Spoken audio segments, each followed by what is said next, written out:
Apocalipsis 7, versículo 9. Después de esto miré, y he aquí una gran multitud, la cual nadie podía contar, de todas naciones y tribus y pueblos y lenguas, que estaban delante del trono y en la presencia del Cordero, vestidos de ropas blancas y con palmas en las manos. De todas las naciones y tribus y pueblos y lenguas, dice el texto. Y hoy comenzamos esta nueva serie titulada Entendamos el Evangelio. Gracias a Dios estamos siendo bendecidos con nuevas personas que nos acompañan cada 8 días. Y realmente nos gozamos y oramos porque el Señor quiera añadir a su iglesia aquellos que han de ser salvos solo para su propia gloria. Sin embargo, quiero que estemos conscientes de algo, por favor. Como toda iglesia que crece, nos vamos a encontrar con desacuerdos y diferencias porque tenemos varios modos de pensar. No somos iguales. Hay diferentes edades, hay diferentes trasfondos de vida, diferentes gustos, nos separan muchas cosas en lugar de llevarnos a una unidad.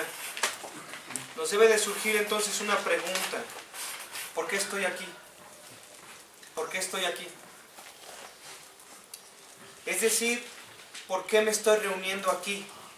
¿Por qué me estoy reuniendo aquí? ¿Qué es lo que estoy buscando en este lugar? No se sienta nadie ofendido, por favor. Nos agrada mucho su compañía. Alabamos a Dios porque los ha traído aquí.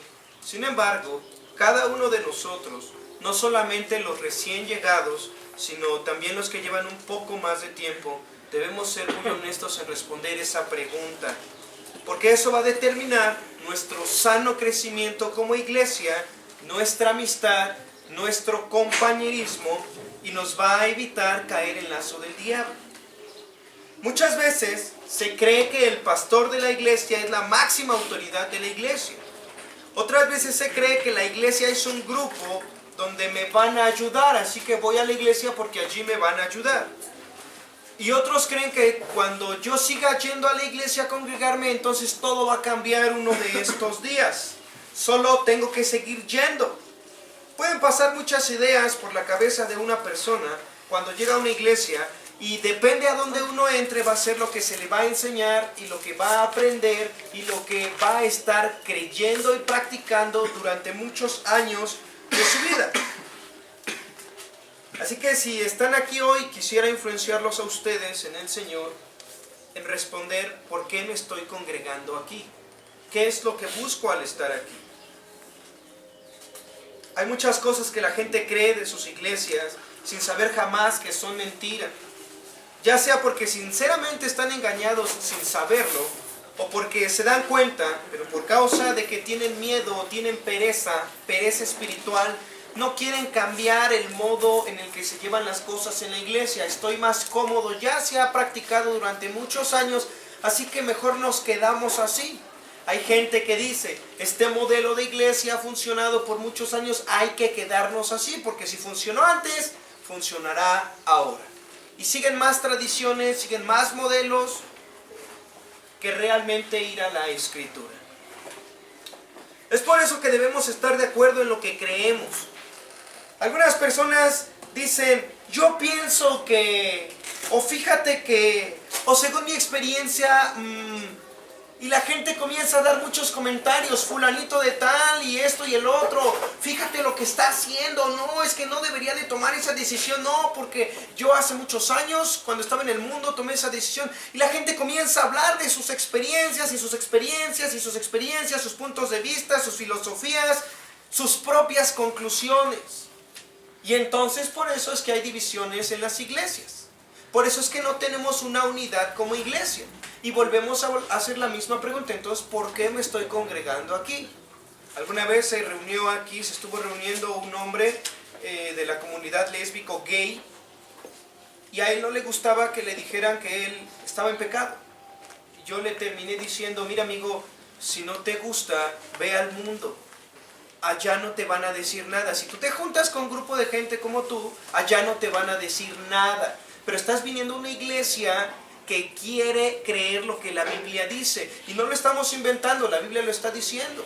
Si no quieres que alguien te muestre lo que dice la Escritura y te molesta cuando te lo muestran, pues entonces ve un lugar donde realmente no te va a molestar. Y entonces ahí respondemos nuestra pregunta. Hay cosas que nos van a molestar. Y hay cosas en las que vamos a entrar en choque. Y vamos a entrar en conflicto y vamos a sacar chispas y van a haber fricciones. Entonces por eso tenemos que responder la pregunta: ¿por qué me estoy reuniendo aquí? Porque el Señor Jesucristo ha comprado a un pueblo, no a dos pueblos, a un solo pueblo a precio de sangre.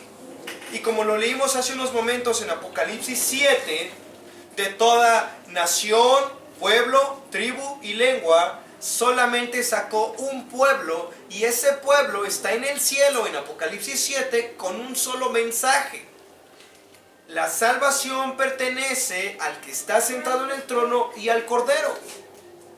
La escena me está describiendo un tipo de gente. No veo a algunos que están atrás en la iglesia, parados, callando o bostezando allí. No veo ese tipo de gente allí. No veo gente durmiéndose en el evento porque están adorando al que está sentado en el trono y al Cordero. No veo gente durmiéndose, no veo gente aburrida, no veo gente apática, no veo gente que no está emocionada porque dice la Escritura que tienen palmas en las manos. No veo gente que está diciéndolo en voz bajita y pertenece al que está sentado en el trono y al Cordero. No, dice que están clamando todos a una voz, están haciendo eso.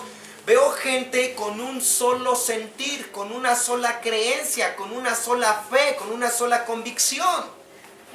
Eso es la iglesia de Cristo, eso es la gente que está allí. Eso es lo único que es importante.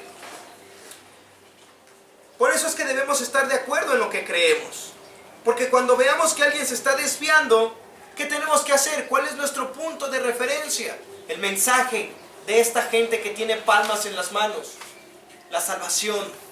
La salvación pertenece al que está sentado en el trono y al Cordero. No puede... Peor que un chamán es un psicólogo. No, fíjate que sí, o sea, sí la Biblia y todo, pero conozco un buen psicólogo que te va a ayudar porque a mí me está ayudando.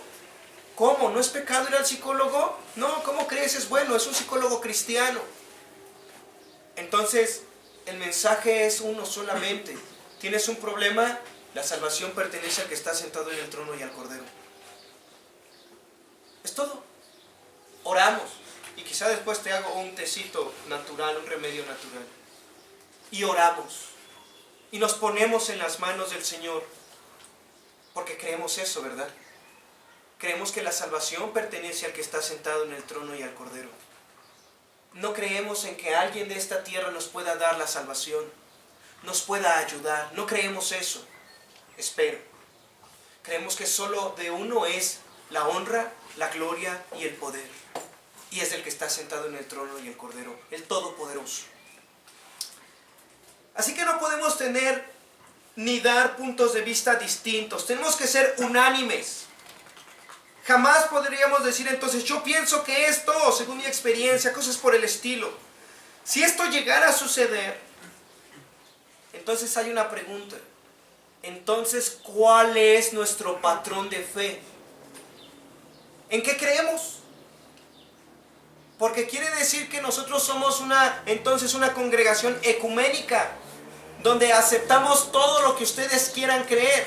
Un cachito de aquí, un cachito de allá, un cachito de este libro, un cachito de historia, un cachito de todo. Y entonces nosotros seríamos una secta. No seríamos una iglesia, una secta. Inventando sus propios patrones de fe. Al estar diciendo yo pienso esto, yo creo el otro, nos convertiríamos en una secta. Es muy peligroso, hermanos. Porque la iglesia de Cristo está con palmas en las manos en Apocalipsis 7, clamando: la salvación pertenece al que está sentado en el trono y al Cordero. Si nosotros no tenemos un solo patrón de fe, si nosotros creemos cada quien diferentes cosas y no creemos lo mismo, todos los que estamos reunidos aquí, entonces daríamos un testimonio de que no sabemos en lo que creemos. No sabemos en lo que creemos. O peor aún, estamos creyendo algo que no creemos.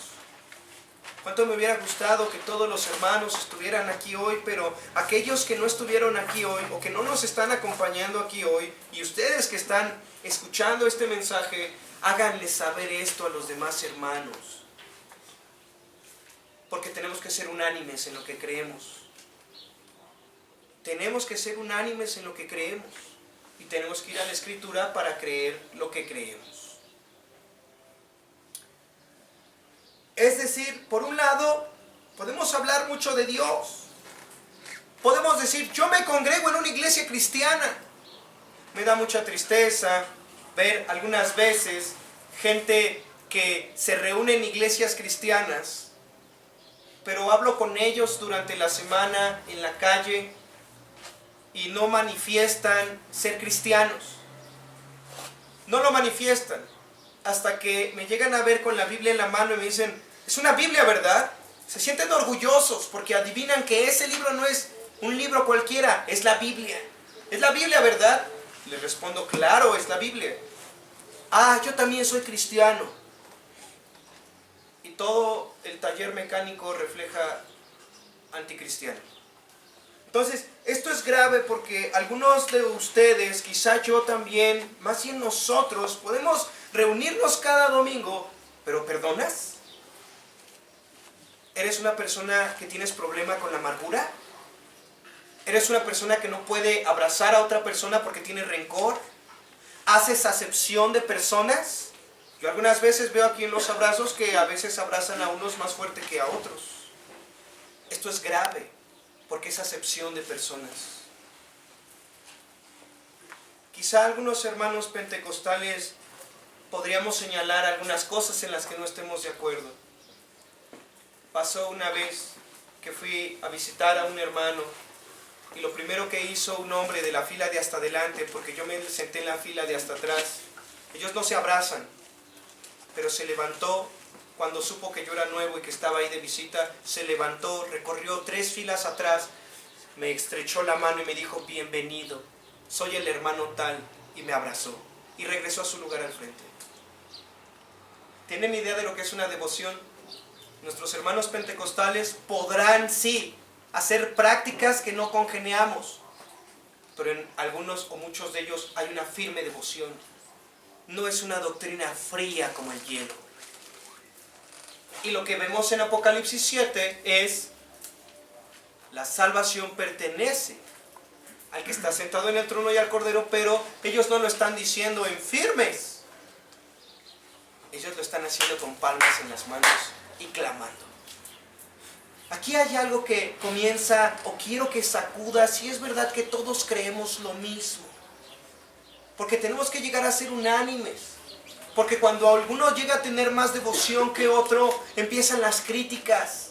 Cuando uno comienza a buscar al Señor, a orar, a apartarse, a ayunar, a realmente entregarse a la vida santa del Señor, obviamente es luz que alumbra a otros y los otros se molestan. Este ya se está fanatizando. Y no podemos nosotros detener a los que realmente quieren buscar al Señor. Si alguno se quiere quedar en su comodidad, quédese en su comodidad, pero el Señor busca verdaderos adoradores que le adoren en espíritu y en verdad, que crezcan, que avancen, que proclamen el evangelio del reino de Dios. Entonces aquí vamos a comenzar a darnos cuenta que nosotros nos estamos reuniendo aquí como iglesia local y vamos a dar un testimonio como iglesia local, y ese testimonio como iglesia local es, ¿creemos todos exactamente lo mismo? Y esto es muy importante de que lo afirmemos el día de hoy. Por un lado podemos hablar mucho de Dios, pero al final no usar la Escritura como nuestra máxima regla de vida, sino la psicología o esas ideas que hemos ido recogiendo durante la vida. Como sea, estamos reunidos aquí hoy y esta es una gloria de Dios.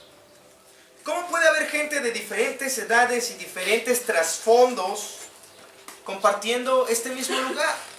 ¿Cómo es posible que tenemos pequeños de 6 años, de 5 años, hasta gente de arriba de los 50 años y todos debemos de tener algo en común?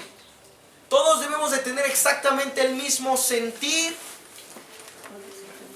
La salvación pertenece al que está sentado en el trono de Dios, y al Cordero. Todos debemos de tener exactamente el mismo sentir. No hay por qué los niñitos no tener este mismo sentir y no hay por qué los más grandes no tener el mismo sentir. Habrá quien diga, es que yo lo necesito y él casi no lo necesita, o viceversa, yo casi no lo necesito, pero el otro sí lo necesita. O qué bueno que tú lo estás recibiendo de joven. Yo, pues a mí me alcanzó a esta edad. No, Dios te llama a la salvación en el momento que es correcto. Pero no porque tú lo recibiste a los 50 años, tienes más experiencia que otros. Al contrario, te vas a sentir quizá más vil y como Pablo algún día digas, todo lo estimo por basura. Todo lo que me metieron en la cabeza ahora me estorba. Y entonces el otro joven que quiere meterse a lo que de donde Dios te sacó, tú te pongas en medio y le digas, no lo hagas. ¿Por qué? Porque por un tiempo te va a satisfacer, pero ahora que estoy conociendo su palabra, entiendo que esto es un estorbo para mi vida. Pero el sentir es el mismo, ¿se dan cuenta? El sentir es exactamente el mismo. La gracia de Dios se manifiesta cuando de todas las edades, de todos los trasfondos de vida, reúne Dios para sí un solo pueblo. Leímos en Apocalipsis 7, versículo 9. Después de esto miré, y he aquí una gran multitud, la cual nadie podía contar, de todas naciones y tribus y pueblos y lenguas, que estaban delante del trono y en la presencia del Cordero, vestidos de ropas blancas y con palmas en las manos. De todas las naciones y tribus y pueblos y lenguas, dice el texto. A diferencia de Apocalipsis capítulo 20, el versículo 12 dice, y vi a los muertos, grandes y pequeños, de pie ante Dios, y los libros fueron abiertos, y otro libro fue abierto, el cual es el libro de la vida. Y fueron juzgados los muertos por las cosas que estaban escritas en los libros, según sus obras. Hay dos grandes multitudes, las dos las está viendo Juan. Por un lado, en Apocalipsis 7, versículo 9, después de esto miré, y aquí una gran multitud. Pero en Apocalipsis 20:12 está diciendo, y vi a los muertos. Por un lado hay una gran multitud que nadie puede contar, con vestiduras blancas, con palmas en las manos, con un clamor diciendo, la salvación pertenece a Dios. Están con palmas en las manos, no creo que estén tristes. Por el otro lado, quizá hay gente con miedo, porque la muerte está expulsando a los muertos que tiene, y el Hades está expulsando a los muertos que tiene. Hay grandes, pero ¿qué creen? También hay pequeños. Hay grandes y hay pequeños. Y dice el texto en Apocalipsis 20:12, y los libros fueron abiertos, y otro libro fue abierto, el cual es el libro de la vida, y fueron juzgados los muertos por las cosas que estaban escritas en los libros según sus obras. Solo hay dos grupos. Solo hay dos diferentes grupos. O eres de los que están con palmas en las manos, con vestiduras blancas, o eres de los que van a ser juzgados. No hay más. Se van a abrir los libros y vas a ser juzgados según tus obras. Pero, padres, escuchen esto con referente a sus hijos y oren por la salvación de sus hijos. Y hagan lo que sea necesario y lo que está a su alcance que Dios les demanda hacer. Pero ¿de quién es la salvación? Dice en Apocalipsis. Del que está sentado en el trono y del Cordero. No es tuya, padre. No es tuya, madre. Pero tú tienes cierta responsabilidad de repetir estas palabras que Él te manda hoy. Solo repetirlas, de enseñarlas. Es todo lo que se tiene que hacer. ¿Por qué? Porque si tus hijos mueren y ellos no emblanquecieron sus ropas en la sangre del Cordero, ellos son responsables, así tengan 7 años. 6 años, 5 años, una vez que cada pequeñito sabe discernir entre lo que es bueno y es malo, es responsable ante Dios y va a morir y no vas a poder estar con tu bebé, con tu nene, para poder defenderlo judicialmente delante de Dios. Esto es algo radicalmente importante. Cuando noten, padres, que sus niños comienzan a saber lo que está bien y lo que está mal, y ellos comienzan a dominar sus vidas y comienzan a escoger, ya sé que papá hago esto y me va a dar esto, pero ahorita no le voy a hacer caso, yo sé hasta dónde le voy a hacer caso. Ellos ya son responsables. Y si ellos mueren hoy, van a ser juzgados. Solo hay dos grupos: los que tienen palmas en las manos y los que mueren y van a ser juzgados. El primer grupo está delante del trono de Dios, en la presencia del Cordero, vestido de ropas blancas y con palmas en las manos. Y el segundo grupo está delante del trono de Dios. Los libros van a ser abiertos, va a ser abierto el libro de la vida, y aquel que no se encuentre escrito su nombre en el libro de la vida va a ser lanzado al lago que arde por los siglos de los siglos. Espero que podamos notar entonces que en el primer grupo son de diferentes naciones, tribus, pueblos y lenguas. Estamos entendiendo lo que significa. Son diferentes culturas, son diferentes modos de ver la vida, son diferentes creencias, diferentes tradiciones, son diferentes familias, diferentes idiomas. Entre otras cosas, dije que son diferentes. Como aquí nosotros somos diferentes. No puedes tú arrastrar a tu familia aquí. Es que cuando yo era chico mi papá acostumbraba a decirme y por eso es que hoy soy así. No puedes, porque aquel día dice el texto que son de diferentes naciones. Es algo más grande que una familia. Son grupos más grandes, tribus, lenguas, idiomas. Y si tú vienes a la iglesia justificando tu conducta porque tu papá, tu mamá, tu abuelo, tu tío, es que yo tuve un tatarabuelo que él tenía esta tendencia y por eso yo heredé hoy en día, o es que cuando yo era niño me machuqué y por eso no puedo escribir a la hora de la predicación. Siempre que tú te quieras justificar, recuerda el texto. Porque solo hay dos grupos, y en el primer grupo es diferentes naciones, pueblos, tribus y lenguas. Son diferentes, y a pesar de que son diferentes, ellos creen lo mismo, tienen un solo mensaje. Y si tus justificaciones te están impidiendo tener palmas en las manos y tener la misma fe y la misma creencia que este grupo de gente, tienes un grave problema, porque quizá no vas a aparecer en este primer grupo. Tienes un grave problema. Todas las justificaciones se llevan a cabo en un juicio. Tú entonces vas camino al segundo grupo, al grupo de los que se justifican, de las que se la pasan usando sus artimañas y sus pretextos. Vas camino a este lugar, a este juicio. Eran diferentes culturas, modos de vida, creencias, pero repito, eran. Ahora están aquí en el cielo, delante del trono de Dios y en la presencia del Cordero, una multitud. Esta es la gloria de Dios manifestada. Hizo para sí un pueblo. ¿Cómo es que llegaron aquí? El texto dice que estaban vestidos de ropas blancas, con palmas en las manos, y clamaban a gran voz diciendo: la salvación pertenece a nuestro Dios que está sentado en el trono y al Cordero. Ropas blancas, palmas y clamor. Ellos están dando testimonio de una verdad poderosa. La salvación pertenece a nuestro Dios. Esta verdad es muy profunda. Esta oración es realmente poderosa. Aquellos que han oído la palabra teología sistemática pueden entender que lo que ellos están diciendo es teología sistemática pura, al más puro nivel. Ellos están hablando de la salvación, hablan de lo que es y a quién le pertenece. Este pueblo que está aquí delante de Dios, delante del trono, con palmas en las manos, te podrían explicar claramente lo que es la salvación, por qué es necesaria la salvación, a quién le pertenece la salvación, cómo es que el que salva efectúa esta salvación. Ellos están bien familiarizados con este tema de la salvación. No están familiarizados con otro tema que no es el tema de la salvación.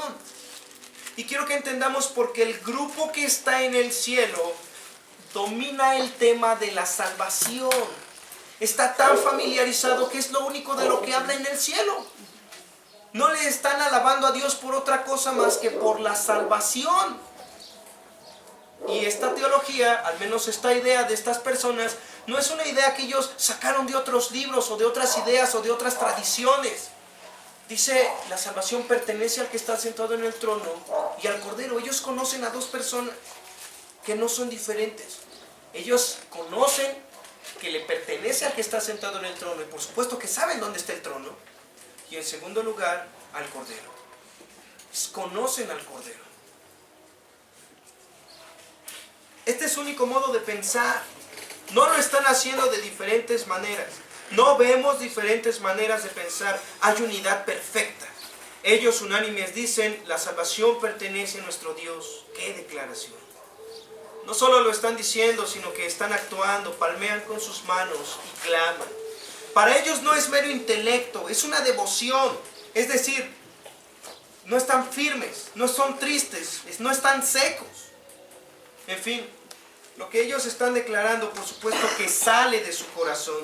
Esa verdad está fluyendo a través de ellos y les está llevando a palmear y a clamar. Y este es precisamente el punto al que quiero llegar. Esa verdad, ese conocimiento en el que ellos confiaron y que nos tiene ahí, a esa verdad le llamamos el Evangelio de la salvación. Y en Romanos capítulo 1, versículo 16, ustedes deben de aprender a memorizar este versículo de Romanos 1:16. Algunos ya lo tienen de memoria. Romanos 1:16, Pablo le escribe a los romanos, porque no me avergüenzo del Evangelio, porque es poder de Dios para salvación a todo aquel que cree, al judío primeramente y también al griego. La gente que está con palmas en las manos está diciendo la salvación. El tema de la salvación se habla solamente en un mensaje. Y este mensaje Dios le llama el Evangelio. El Evangelio es poder de Dios para salvación. Cuando hablamos del Evangelio y cuando hablamos del cristianismo o cuando hablamos de las iglesias, muchos dicen que tenemos en común a Cristo. Tenemos en común a Dios, tenemos en común la Biblia, quizá algunas otras cosas espirituales. Algunas denominaciones se identifican. ¿Tú qué eres? Tú eres de esta denominación, tú eres de esta, yo también soy de la misma, entonces somos amigos.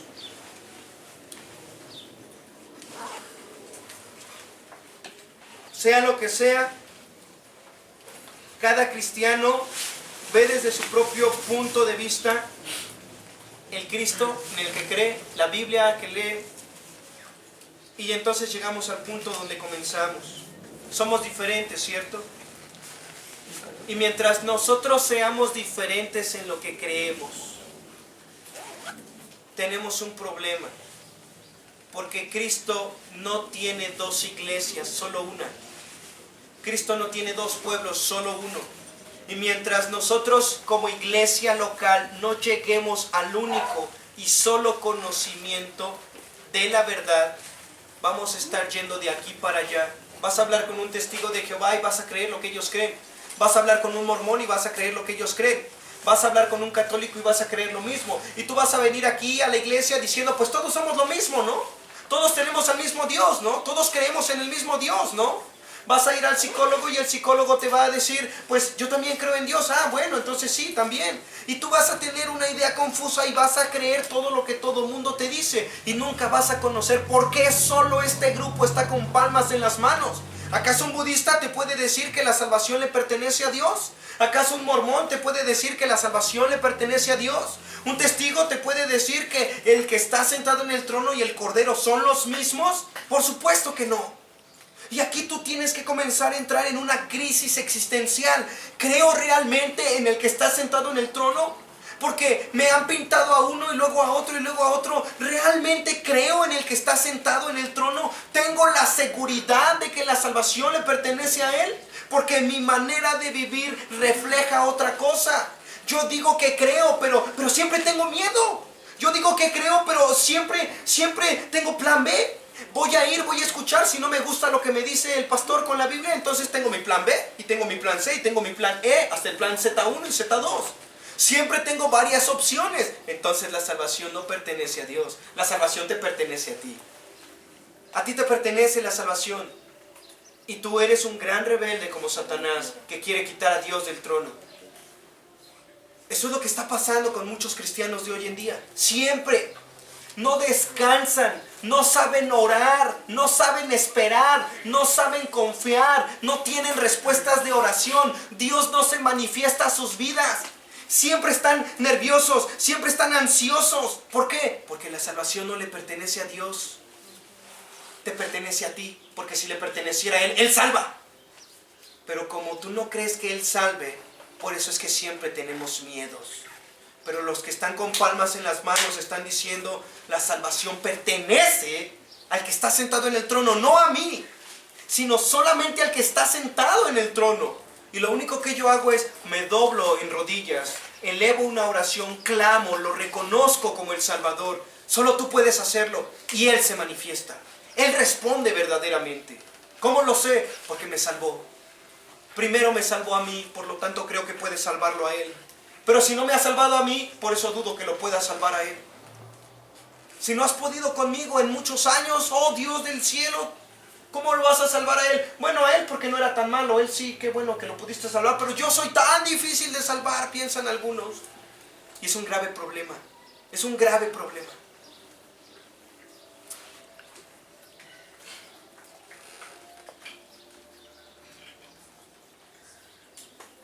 En las iglesias hay tantas diferencias que no podemos ponernos de acuerdo, y es por eso que no hay unidad en la iglesia. No se llega a hablar el mismo lenguaje como en la escena del cielo. Pero hermanos, no veo diferencias doctrinales en la escena del cielo. No veo voy a hacerlo a mi manera.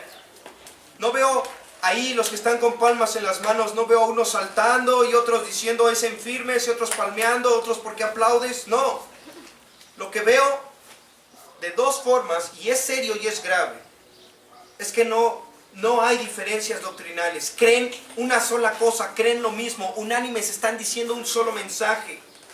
Hoy en día hay mucha gente que no puede decir con ellos la salvación pertenece al que está sentado en el trono y al Cordero. La próxima vez que veas a otro cristiano, pregúntale a quién le pertenece la salvación. Te va a decir a mi pastor, a la iglesia, a mi denominación. Eso no es lo que están diciendo estos hombres en el cielo. Esta multitud no es lo que está diciendo. Hay cristianos que no saben de qué los está salvando. Hay cristianos que no saben que necesitan salvación. Hay cristianos que no saben cómo salva y no saben quién salva. Muchos cristianos hoy en día no tienen ni este conocimiento, ni mucho menos esta devoción. No conocen el Evangelio. Es por eso que insisto que lo que debemos tener en común es el Evangelio. Y todos en la iglesia local, por lo que comenzamos esta serie, es porque debes de conocer el Evangelio. Desgraciadamente, como cristianos ya no se conoce esta palabra y mucho menos su significado. Los cristianos hoy en día le cambiaron el nombre y le han sustituido por otras palabras u otras terminologías. Seguramente algunos de los que están aquí hoy han escuchado las palabras el plan de salvación. Seguramente han escuchado. Llega una persona nueva a la iglesia y se acerca alguien contigo y te dice, oye, dale el plan de salvación, por favor. Dale las 5 verdades vitales. Dale las 4 leyes espirituales. Dale los 7 pasos para llegar al cielo. Háblale de los 3 fundamentos para estar bien con Dios. Hemos escuchado este tipo de cosas, pero ¿qué creen? Que este tipo de nombres no los dejó Dios en la Biblia. Tú los buscas y no los encuentras en la Biblia. El hombre tomó las verdades de Dios, le borró lo que no le gustaba. Ay, es que esto no lo va a entender. Le voy a quitar la palabra justificación porque es muy difícil que le entienda la gente. Le voy a quitar la palabra regeneración porque esta es difícil. Esta de redención también se la vamos a quitar porque no lo va a entender a la primera. Mejor le cambiamos el lenguaje. Que Jesús te ama y que Él vino a comprarte porque eres importante y con amor eterno te ha amado. Entonces le comenzaron a quitar verdades y como ya no era el Evangelio y como esta palabra Evangelio es una palabra muy rara, hay que quitarla. Porque involucra muchas cosas que no pueden entender y necesitamos que se conviertan. Necesitamos que ellos crean en Jesús. Y si se las ponemos muy difícil, si usamos terminologías muy difíciles como redención, regeneración, expiación, justificación, santificación, entonces va a ser muy difícil que entiendan el Evangelio. Hay que quitarle eso, hay que ponerlo en un idioma que ellos lo entiendan y no hay que llamarle Evangelio, hay que llamarle el plan de salvación. ¿Quién lo llamó así? el hombre, no fue Dios. La manera en la que Dios salva, dice Pablo en Romanos 1:16, es: no me avergüenzo del evangelio. No dice no me avergüenzo del plan de salvación, no me avergüenzo de las 5 verdades vitales, no me avergüenzo de las 4 leyes espirituales. Él está diciendo no me avergüenzo del evangelio. Y desgraciadamente muchos de los que estamos hoy aquí reunidos se comenzaron a congregar y les enseñaron que tienes que dar este grupo de enseñanzas o esta serie de enseñanzas para que una persona se convierta. Pero ese plan de salvación no es el plan de salvación de Dios. Es el plan de cómo una persona puede ser salva, pero viene de una mente caída como la tuya y la mía. Lo que Dios dejó se llama evangelio. Y es lo que tú tienes que conocer. Cómo es que Dios te salva a través de su evangelio. Así que lo primero que tú tienes que reconocer y aprender hoy es la palabra evangelio. Y si hay terminologías difíciles, tienes que aprender qué significan. Porque eso es tu salvación. Eso es lo que sabe esta gente. La salvación pertenece al que está sentado en el trono y al Cordero. Toda tu vida lo que tienes que aprender es el evangelio. Quizá alguna vez algún cristiano te abordó y te dijo: ¿quieres que te lleve a Cristo? Quizá te llevaron a que le abrieras la puerta de tu corazón a Jesús. Quizá un día tú estabas tan desesperado que te encontraste con un cristiano que te dijo: mira, Dios te ama, pero tienes que abrirle la puerta de tu corazón. Pero tú, como estabas en un momento de aflicción, en un momento de dificultad, sí, Jesús, ven a mi corazón. No sabría decir qué fue lo que pasó en ese momento, si en verdad el Señor te salvó o no, pero lo que sí puedo decir es que quizá después de algún tiempo, ya sea que la vida cristiana se te vuelve monótona. Quizá después de que le abriste la puerta de tu corazón a Jesús, te comenzaste a enfriar.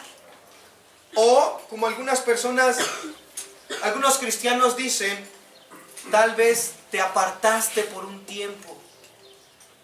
En el mejor de los casos, cuando comenzaste a buscar a Dios, este fue el evangelio que te dieron, el falso evangelio, pseudo evangelio que te dieron. Recibe a Jesús en tu corazón, y quizá lo recibiste, pero solamente te dieron pasos para estar bien con Dios. Como un doctor, cuando te sientes mal y vas al doctor, ellos no te abren, no te checan por dentro, ellos solamente toman síntomas. Y según los síntomas que tú tienes, tómate esta pastilla. Tómate esta pastilla. Y medio atontaron el virus que tú tenías. Eso es lo que hace el plan de salvación hoy en día. No llega a la raíz del problema, que se llama pecado, sino solamente me siento mal. Jesús te ama, tómate la pastilla de la promesa. Jesús está conmigo para siempre. Por un tiempo te lo dijiste a ti mismo tantas veces que medio te funcionó, pero no has visto otro fruto en tu vida. Y es un grave problema, porque recuerden que solo hay 2 grupos en el cielo. Solo hay 2 grupos delante de Dios: los que tienen palmas en las manos y saben que la salvación le pertenece a Dios, y el otro grupo que va a ser juzgado, que se va a abrir el libro de la vida y su nombre no está escrito ahí, y va a ser lanzado al lago de fuego. Esto es importante porque estamos hablando de tu alma. De tu alma. Por el otro lado, puede ser que jamás hayas escuchado nada de esto. Nunca escuchaste estas verdades espirituales ni vitales, nada. Pero aún puedo decirlo con tristeza: quizá te comenzaste a congregar en una iglesia, entrabas cada 8 días, salías, te ibas, y jamás nadie se acercó a ti para explicarte el evangelio de Dios. Aquí quisiera comentar algo con respecto a nosotros, esta iglesia local, hermanos, porque ya está sucediendo aquí. Ya está comenzando a suceder aquí. En parte entiendo por qué está sucediendo. Gloria a Dios, porque nos ha estado llevando al conocimiento de su gracia. Esto seguramente ha sacudido a muchos de nosotros, todo lo que creíamos que sabíamos. Hoy conocemos las doctrinas de la gracia, nuestro mundo fue abierto a otra cosmovisión. nos queda claro por la Escritura que el ser humano está totalmente depravado, que de no ser porque Dios escogió un pueblo para sí solo por gracia, desde antes de la fundación del mundo, nadie sería realmente salvo. Creemos que Él envió a su Hijo Jesucristo para expiar nuestros pecados y que Él mismo va a llamar a cada uno de sus escogidos por su gracia y que nos va a preservar hasta el fin de los tiempos y aún hasta la eternidad. Ya lo sabemos. Ya conocemos las doctrinas de la gracia. Ya sabemos que la salvación es un regalo de Dios y hemos profundizado en la gracia de Dios. Ya lo sabemos. Pero eso no quita el hecho de que cada persona que venga a la iglesia tienes que acercarte y tienes que abordarle y tienes que preguntarle: ¿tú ya conoces el Evangelio de nuestro Señor Jesucristo? He estado viendo, hermanos, que han venido nuevas personas a la iglesia, pero no he visto a nadie que se acerque a los nuevos y que les diga: ¿ya conoces el Evangelio? Ya veo a algunos que terminan y se van a sus actividades. Algunos sencillamente vienen y se van, vienen y se van, vienen y se van. Hermanos, los que creen en el Evangelio, ¿cuándo van a interceptar a estas personas y les van a preguntar: ¿y ya conoces el Evangelio? No, pues yo lo veo que viene cada 8 días, que Dios le hable. Tú no sabes si va a volver dentro de 8 días. Tú no sabes si hoy es el día en el que tienes que explicarle el Evangelio. No, pues es que solo Dios abre el entendimiento, pero Dios usa personas que expliquen su Evangelio, que es poder de Dios para salvación, para salvar a las personas. No va a enviar al ángel Gabriel para hablarle o revelarle por sueños a otra persona. No sucede así. Así que, hermanos, aquellos que conocen el Evangelio, prediquen el Evangelio. Den el Evangelio. Aquellos que nunca han oído hablar del Evangelio, escuchen el Evangelio. Y tengan el Evangelio por su más grande tesoro en esta tierra. Las doctrinas de la gracia no son más que, como lo dije, doctrinas. Doctrinas. Las doctrinas de la gracia no son precisamente el Evangelio, son doctrinas. ¿Y qué es una doctrina? Una doctrina es una enseñanza que puede responder fácilmente una pregunta. Por ejemplo, ¿quién es Dios? ¿Podrías explicarme quién es Dios? Entonces tenemos una enseñanza, una doctrina, la doctrina de Dios. ¿Quién es Dios? Primera de Juan, capítulo 4, versículo 8, nos dice que Dios es amor. Y yo te puedo preguntar a ti como cristiano, ¿quién es Dios? Inmediatamente tú tomas la Biblia y me abres Primera de Juan 4, 8. El que no ama no ha conocido a Dios, porque Dios es amor. Y para ti como cristiano, Dios es amor, Dios es amor, Dios es amor. Y eres quizá como uno de muchos cristianos que se llaman a sí mismos cristianos y que le dicen a todo mundo: Dios es amor, Dios es amor, Dios es amor, Dios es amor. Y para ti Dios solamente es amor. Pero si solo usamos este versículo para responder la pregunta ¿quién es Dios?, estaríamos quitando la palabra y seríamos culpables. Apocalipsis capítulo 22, que es el último capítulo de Apocalipsis. Apocalipsis capítulo 22, versículo 18, dice el texto: yo testifico a todo aquel que oye las palabras de la profecía de este libro. Si alguno añadiere a estas cosas, Dios traerá sobre él las plagas que están escritas en este libro. Y si alguno quitare de las palabras del libro de esta profecía, Dios quitará su parte del libro de la vida y de la santa ciudad y de las cosas que están escritas en este libro. Si tú haces de un versículo, como Primera de Juan 4:8, una doctrina, es decir, si tú a una persona le empiezas a enseñar que Dios es solo amor, y es amor, y es amor, y es amor, y es amor, tú estás cayendo en estos dos versículos. Le estás quitando a la Biblia enseñanzas que Dios da de sí mismo. Eso es una doctrina. ¿Qué es una doctrina entonces? Una enseñanza general. Y a esto le conocemos como la doctrina de Dios. ¿Qué es la doctrina de Dios? Todo lo que la Biblia dice acerca de ¿quién? Pues de Dios. Por ejemplo, vamos a responder la pregunta de ¿quién es Dios?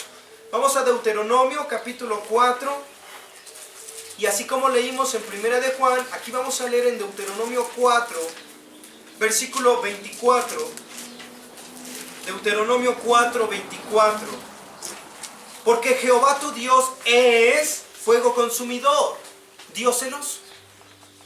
Entonces Dios no solamente es amor, vamos a sumarle, a Dios es amor, hay que sumarle, Dios es ¿qué? Fuego consumidor.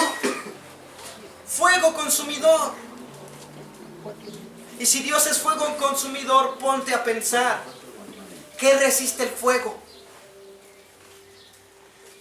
Porque el fuego todo lo consume, por eso es fuego consumidor. Solamente el fuego permanece en el fuego y todo lo que es asimilable al fuego. Los metales se funden en el fuego. No hay cosa alguna que soporte el fuego. Entonces Dios es amor.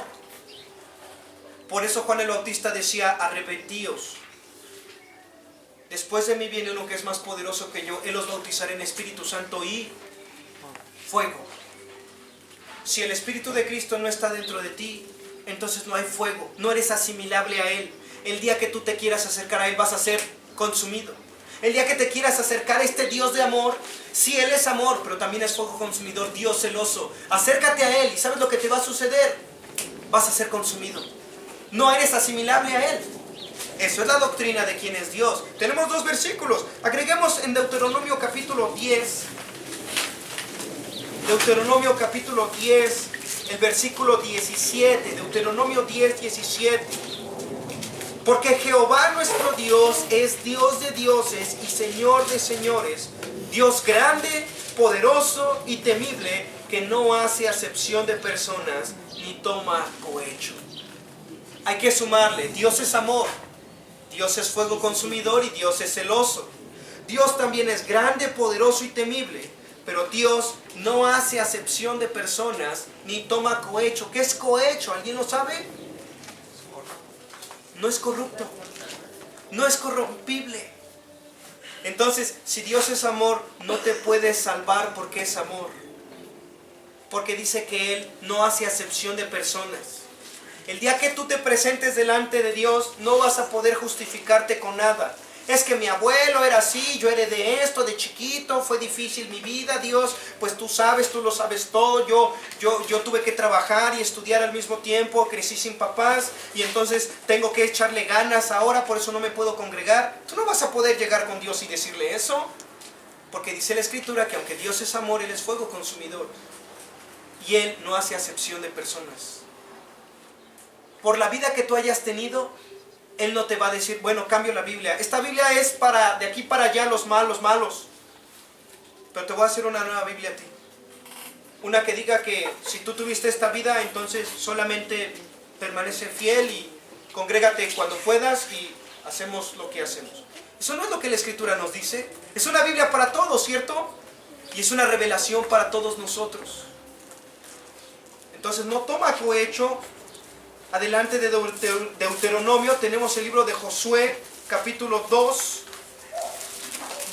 Josué, capítulo 2, versículo 11.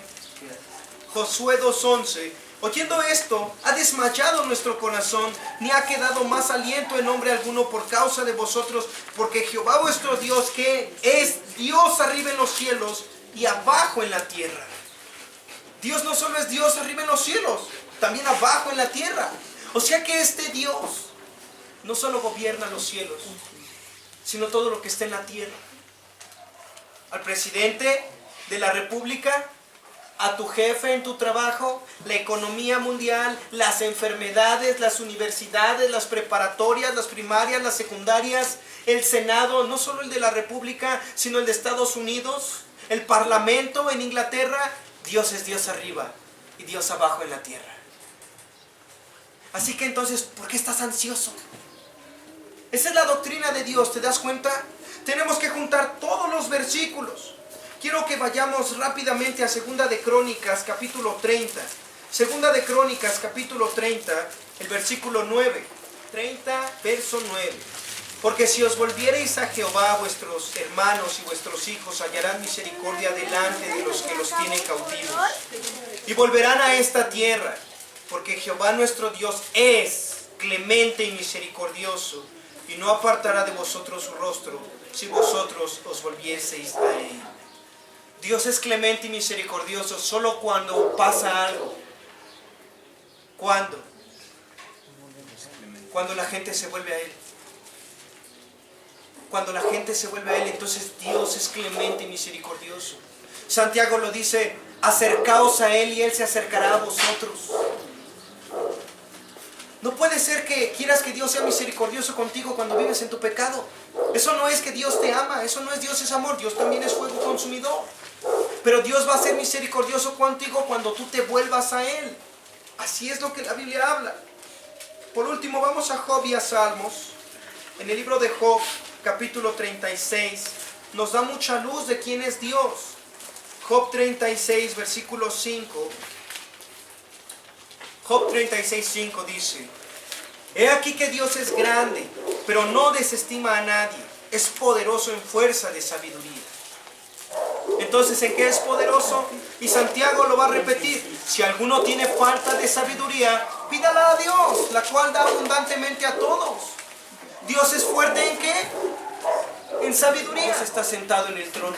Y la gente que está con palmas en las manos, Él sabe que Él está sentado en el trono. Y desde el trono, Él disipa todo el mal. Él gobierna todas las cosas. Todo lo que quiere ha hecho. Él está sentado en el trono. Así que la salvación también le pertenece al que está sentado en el trono. En mismo Job 36, ahora en el verso 22, dice el texto: he aquí que Dios es excelso en su poder. ¿Qué enseñador semejante a Él? Si Dios es amor, pero ¿cómo crees que manifiesta su amor? Enseñándote las cosas. Y es como un padre que dice que ama a sus hijos y les compra todo y nunca les reprende, nunca les dice no, nunca se atreven a levantar la voz y a decir basta.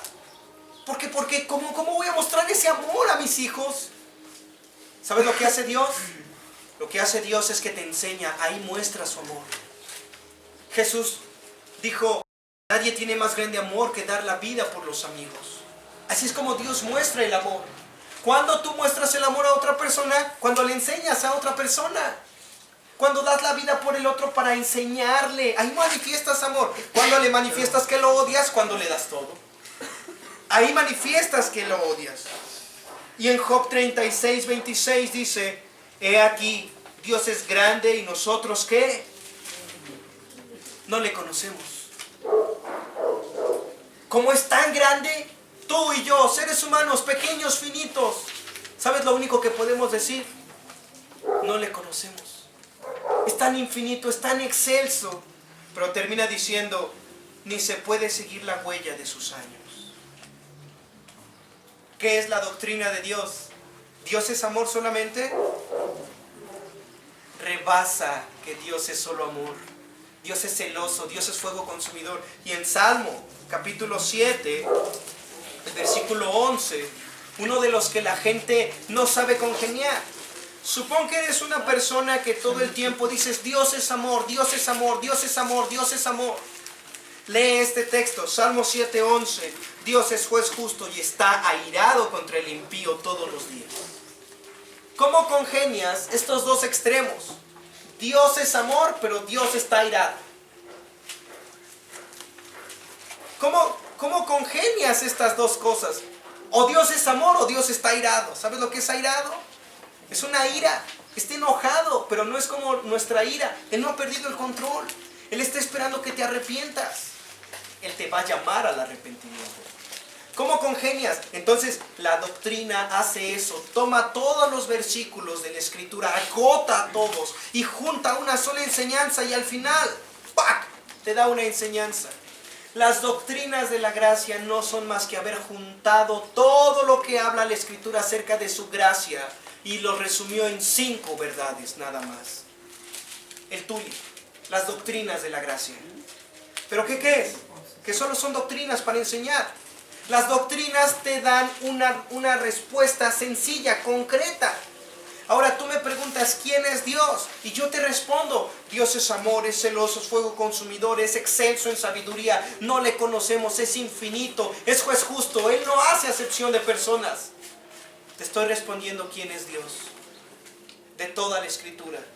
Entonces, en una sola respuesta te voy a decir, ¿quién es Dios? Él es el que es, porque no hay quien describa a Dios.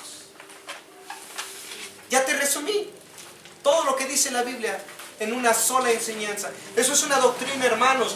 Por lo tanto, escuchemos bien, las doctrinas de la gracia solo son doctrinas, no son el Evangelio.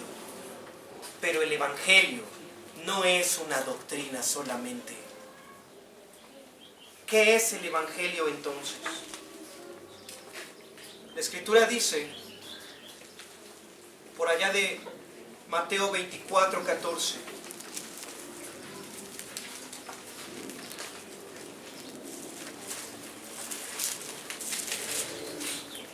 Mateo 24, 14.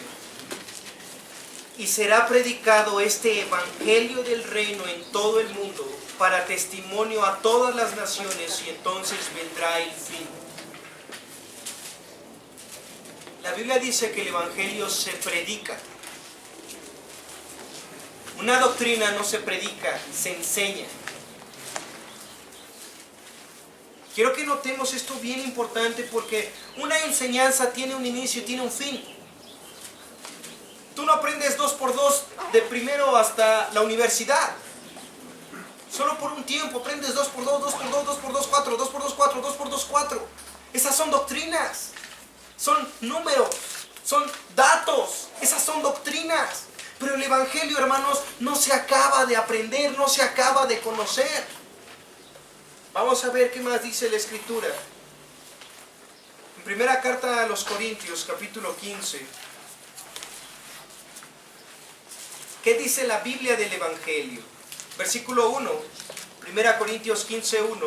Además os declaro, hermanos, el Evangelio que os he predicado, porque aquí ya lo predicó Pablo, ¿verdad? El cual también recibisteis, en el cual también perseveráis. ¿Qué se hace con el Evangelio? 1, se recibe. Pregunta, ¿ya recibiste el Evangelio? Y 2, se persevera en el Evangelio. A diferencia del plan de salvación, solo te dicen cómo tú puedes ser salvo, lo recibes, ya hiciste del paso 1 al 5, ya lo hice, entonces tú ya eres salvo. Bueno, qué bueno, entonces ya me voy. ¿Por qué no has venido a la iglesia? Porque pues no tengo tiempo. ¿Estás perseverando en eso? No. El plan de salvación es una receta de cocina que solamente tomas por un tiempo y desechas. El Evangelio no. El Evangelio no lo puedes desechar. Porque el día que tú deseches el Evangelio, el día que tú hayas recibido el Evangelio y después deseches el Evangelio, tú habrás manifestado que no eras salvo. Eso es la apostasía.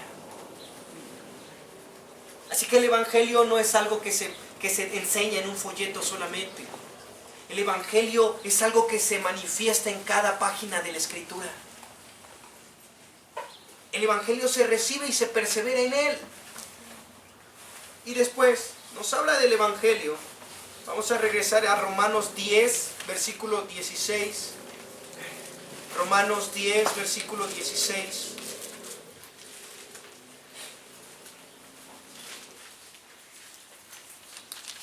Dice Pablo, mas no todos obedecieron al Evangelio.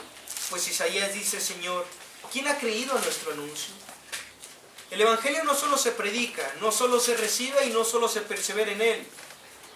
También el Evangelio se obedece.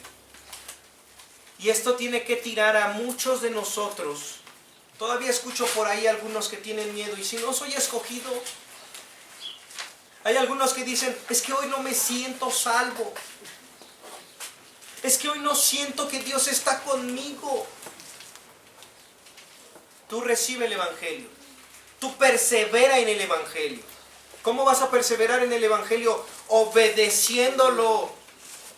La próxima vez que mandes a lavar los trastes a tu niño, antes de que vaya, dile, oye, quiero que lave los trastes, por favor. Te toca lavar los trastes. Y una vez que tu hijo inmediatamente se levante a lavar los trastes, dile, detente. Ven, hijo, sé que eres muy obediente. Te voy a entrevistar. ¿Qué sientes, Ábreme tu corazón, querido hijo amado. ¿Qué sientes? ¿Sientes ganas de lavar los trastes? ¿Qué te va a decir tu nene? Pues que no. ¿Estás emocionado por lavar los trastes? ¿Es tu prioridad lavar los trastes? Y una vez que termines de entrevistarlo, dale una paleta y mándalo a lavar los trastes. Porque te están dando un testimonio de lo que es obedecer. Hay una autoridad más grande.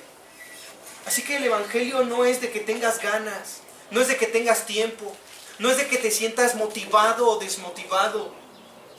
El evangelio es el mensaje de Dios que Dios dejó en la Escritura, el cual tienes que estar perseverando y obedeciendo voluntariamente. ¿Quiénes son estos?, preguntó el hombre. ¿Quiénes son estos? Señor, tú lo sabes, responde en Apocalipsis 7. Leímos, tú lo sabes. Y él dijo, estos son los que han, ¿qué?, lavado sus ropas en la sangre del Cordero. Por eso sus ropas son blancas. No quiere decir, no está diciendo el hombre, estos son a los que les fueron a lavar sus ropas. No, ellos voluntaria y personalmente se metieron y lavaron sus ropas no con la sangre, en la sangre del Cordero. Así que el evangelio no es algo de ganas. Aquí Pablo está diciendo, no todos obedecieron. Pero ¿por qué estamos aquí nosotros? ¿Saben qué tenemos en común? Esto. Queremos obedecer el evangelio, queremos conocer su evangelio, perseverar en el evangelio, queremos predicar el evangelio, porque el evangelio es lo único que tiene poder de Dios para salvar a una persona. Tú dale 5 verdades vitales a una persona y esas verdades no van a salvar a nadie. Dale 4 leyes espirituales a una persona y no van a salvar a nadie. Explícale el evangelio. Hoy tomas a una persona y le comienzas a explicar el evangelio. Lo vuelves a ver dentro de 8 días y, oye, ¿qué pensaste de lo que te dije hoy? Te voy a seguir enseñando el evangelio. Y el otro domingo, en 3 semanas, te voy a seguir enseñando el evangelio. Y después el evangelio, y después el evangelio. Y después de 1 año, seguimos compartiendo el evangelio. Después de 2 años, seguimos con el evangelio. Y sabes, nunca vas a acabar de compartir el evangelio. Y una vez que venga el Señor por nosotros y nos llame a su presencia, vamos a estar con palmas en las manos, con ropas blancas. ¿Saben qué vamos a estar predicando? Más bien no predicando. Vamos a estar clamando el evangelio. ¿Cuál es el evangelio? Se resume en esta frase que ellos están diciendo, en esta doctrina. La salvación pertenece a Dios. Si alguien te llega a enseñar la salvación, está en ti. Tú decides ser salvo hoy. Eso no checa con lo que ellos están clamando en el cielo, ¿verdad? No checa con eso. Ellos están diciendo en el cielo, la salvación pertenece a Dios. Ellos claman, ¿por qué? Porque la salvación vino a través de ¿quién? De Jesucristo.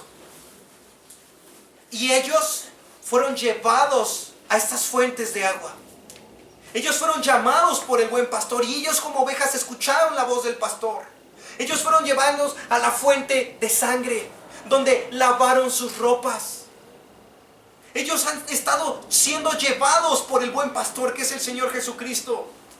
Ellos reconocen la voz del buen pastor.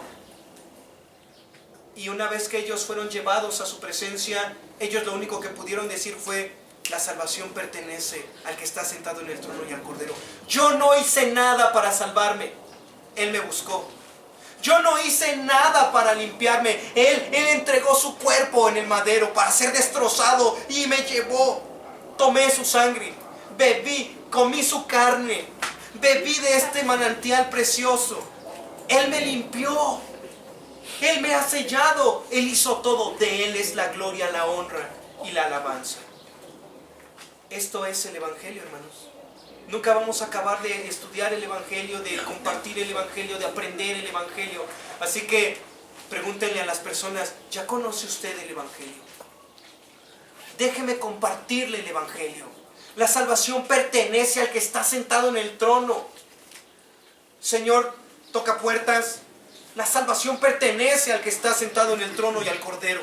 No solo al que está sentado en el trono, al Cordero también. Señor, que usted cree cosas diferentes a mí. La salvación pertenece. Y esta salvación que pertenece y que nos ha sido dada es por gracia. Son doctrinas que tenemos que simplificar. Pero las doctrinas no son el evangelio. El evangelio se compone de muchísimas doctrinas. Pero si tú solo das una doctrina, no estás dando el evangelio. El Evangelio se resume en el mensaje que ellos están dando allí. Entonces vamos a comenzar a estudiar esta pequeña serie del Evangelio. Pretendo tomar los versículos más representativos de la Escritura para mostrar el Evangelio. Y lo primero que leemos en el Nuevo Testamento con la palabra Evangelio va a ser en Mateo. Y en Mateo va a decir que Jesús estaba predicando el Evangelio del reino. Lo primero que vamos a aprender entonces es que este Evangelio es del reino. ¿De cuál reino? Que el Señor nos dé entendimiento para que cuando compartamos el Evangelio sea el Evangelio del reino, sea el Evangelio que recibimos, el Evangelio que prediquemos, el Evangelio en el cual perseveremos, el Evangelio que obedezcamos. En ningún momento hablé de sentimientos, ¿verdad? Estoy hablando de voluntad humana. Obedecer, predicar, perseverar y recibir, súmenlos. A esto se le llama creer el Evangelio. Si tú dices que crees el Evangelio y no lo obedeces, no lo estás creyendo. Si dices que crees en el Evangelio, pero tú no estás perseverando en él, no te estás esforzando en la gracia, no estás creyendo. A esto se le llama creer. Que Dios nos dé entendimiento. Vamos a orar. Padre Santo,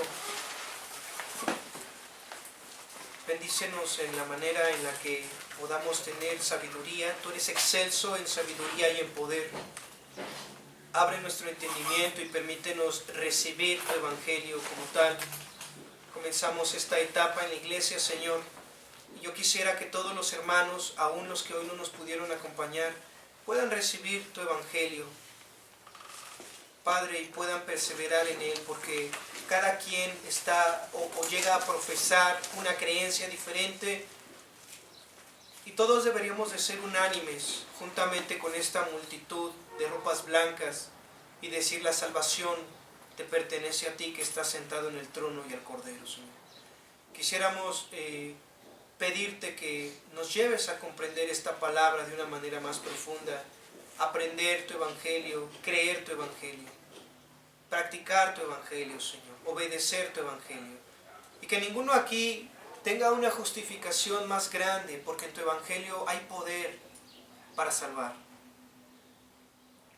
Señor, quizá aprendamos más cosas, pero Padre Santo, danos la gracia para poder tener en alta estima tu Evangelio, porque tú mismo eres el Evangelio, tú mismo eres nuestro Dios de salvación. Padre, gracias por esta tarde y por tu palabra. Te bendecimos y te alabamos en Cristo Jesús. Amén.